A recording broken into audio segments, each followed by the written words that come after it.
Hi, this is Tom Cassidy with Dogs Without Cabins, February 2021, Wisconsin Dells edition. My first piece is called Solitary Confinement with the 8th Grade Prison Band. It would be fun to play the sousaphone, but Grover Cleveland Junior High only has one, and Billy Botto, barely visible below the golden knot, somehow got it. Because the thing's so heavy, he only blows a note or two every now and then. Bothered by our presence and clarinets, trumpets, cellos we don't want to play, Laverack is grumpy but distant, waving his baton like the tired arm of a pageant winner in a parade, a soybean prince suddenly aware of the grind that celebrity entails. I'd really like to play the drums like Buddy Rich, get a long solo smack in the middle of My Country 'Tis of Thee at the beginning of assembly. I'd get on Ed Sullivan. But my dad says I'd have to practice on the other side of Van Houten, where they don't even like the kids who don't play drums. Annoyed with us and all the noise from instruments our parents helped us pick, Laverack raises his voice, arms flailing, face contorting, yelling, "What you're playing isn't music!" He's so insanely mad at us, we don't know what to do, so we play louder. Laverack is our science teacher too, but never gets upset in science class if we crack jokes or when Kathy says her uncle can see atoms. He restates the facts politely and reminds us to study and succeed, because in science class he treats us like we're human. Attacked by our lack of talent, in sheer disdain for Colonel Bogey, Laverack screams, "I can't take it anymore." He hurls the baton, it hits the bell of Billy Botto's gigantic tuba, then ricochets into an arrow that pierces Bobby Brown's bass drum.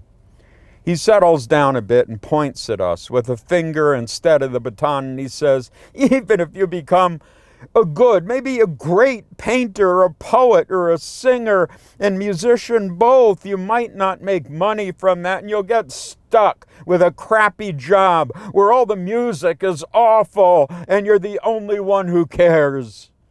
Laverack leans forward, sighs, straightens up, shakes something out and off and says, "Okay, let's call it a day. Good work." It's a poem to my friend and poet Ted King called Mysteries About Ted King. Ted King spends his retirement drinking coffee in his backyard. I'm not sure if he suffers his retirement as much or more than he enjoys it, but either way he spends it in his backyard, coughing, steaming, sunny or bleak overhead.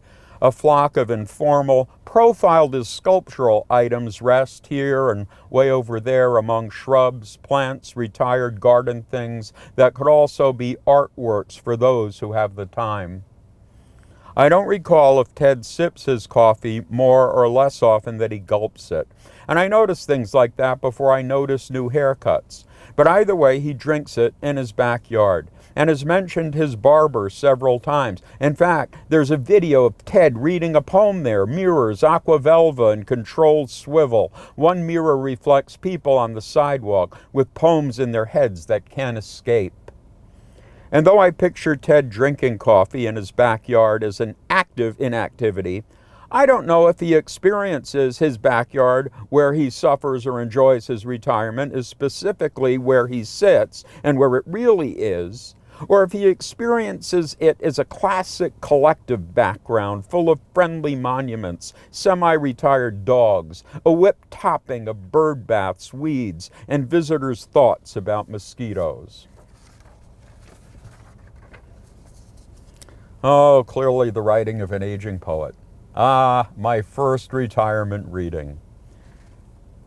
This is called Death in the Afternoon. Dawn likes to vacuum once a week before the dust gets muscle, and snips from my collaging make collages of their own. She has a workhorse vacuum cleaner for the general universe, a touch-up vacuum cleaner for sucking up what the workhorse vacuum cleaner can't, a sleek, lightweight one with a backpack canister and an anteater's nose as a stocking stuffer. I once gave her a tiny vacuum cleaner for crumbs and a tinier one for cleaning out the keyboard, but she probably has another large one or two that I don't know about. On my own, I'd maybe vacuum once a year, when it gets hard to tell rug from linoleum, the dust a low cloud cover. I'd use an old heavy noisy machine I'd find in the alley, without attachments, which is great, they'd just confuse me. Once a year, something goes wrong with one of the vacuum cleaners, and Dawn leaps at the opportunity to shop for a replacement with greater maneuverability, a headlight, an attachment that sorts out and collages snips of paper. She checks consumer reports, looks online, calls Maggie, who shopped for and got a new one just last month. Dawn tells me she's going to vacuum, so I can work outside for a while if I want, or brace myself for the screaming, rectangular, foul mouth of order. I decide to walk the dog, who plows dirty slush with her muzzle, looking for something she never seems to find. We get back home, where Dawn is fiddling with her futuristic anteater on the kitchen floor. She reattaches the crevice nozzle to the powerhead motor, then flips the switch on and off, but only the latter works. She removes the motor cover, checks the filter in the bag, looks at me and says, "It died. It was humming and sounded fine." Then she pauses and softly adds, "It stopped." That's a drag, I say, but at least it died doing something that it loved. Dawn continues to disconnect, reconnect, everything detachable. Finally, she stands up, shakes her head, turns around, freezes for a second, turns back, and kneels to grab the canister. She won't give up. She lifts it, shakes it, flips it upside down. Like the movie scene where someone won't give up on someone who just drowned. Every effort to resuscitate fails until the others whisper he's gone and walk away. But Dawn won't accept that reality. A world without this proud machine. A world with dust in nooks and crannies. "Come on," she says, and pounds his chest again and again. Of the greater crimes committed not just with, but by and upon the language, I'm only guilty of a handful of them, and nearly every commercial the past 3 years has verbized or somehow contorted the type of speech into something else for the sake of marketing. One of my favorite, well, it's in here so I won't tell it to you, could wait for the big surprise. But the first two stanzas are lines from actual current commercials. And the last stanza is my take on those. It's called Job Application 2021. How do you, South Dakota? When do you, absolutely? Why do you, community? How do you, Saturday? Where will you, out of office? When do you, Jimmy Dean? Want a brain better? Let's bandana. It's a new way to multivitamin. How do you, pizza? When do you, delicious? How do you, adorable? Where do you, small town? When do you, pasta? Why do you, Dave and Buster? This is why we science. Let's put smart to work. Change the way, America bagels. How do you, whiskey? Why do you, my brother and me? When do you, Darwinize? How do you, pandemic? Where will you, side effect? Time to pyro glacier snack. Let's fake sick leave the legion and help essential heroes burger.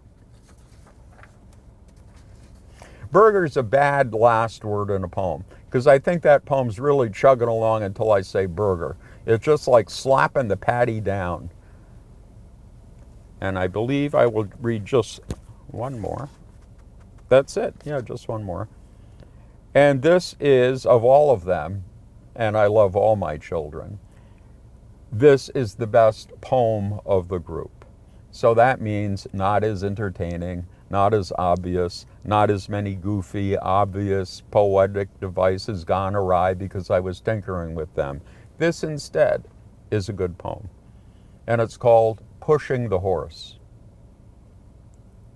She says things that don't make sense. Words that aren't real or neither of us know, but they're as familiar as she is. In front of Steel Pier, a banner for the diving horse. Crashing waves, heat lightning. She's not supposed to have any beer. Okay, maybe one, but do I look like a mathematician? I cut her off at 2. Drink my third, I drink another one for her. As the lights come on the boardwalk, breathes heavily, laughs and rolls, makes Mr. Peanut stagger, seagulls, barkers, and a pizza go to a bar. I think it's a poetic device. She explains ideas that don't exist, tells me how to fix them if they break. She smiles when we pass the pinball arcade, our hands full of bells, bumpers, we're out of quarters. She wants taffy before going back to the hotel, of statues, medals, and bombs. Their suite for his convention is there. $1 million up, a bowl of pearls for breakfast, but no beer at all. Okay, maybe one, when the horse jumps off the balcony. Thank you. From Wisconsin Dells. This shit locked. This is your pretty phone and your cat.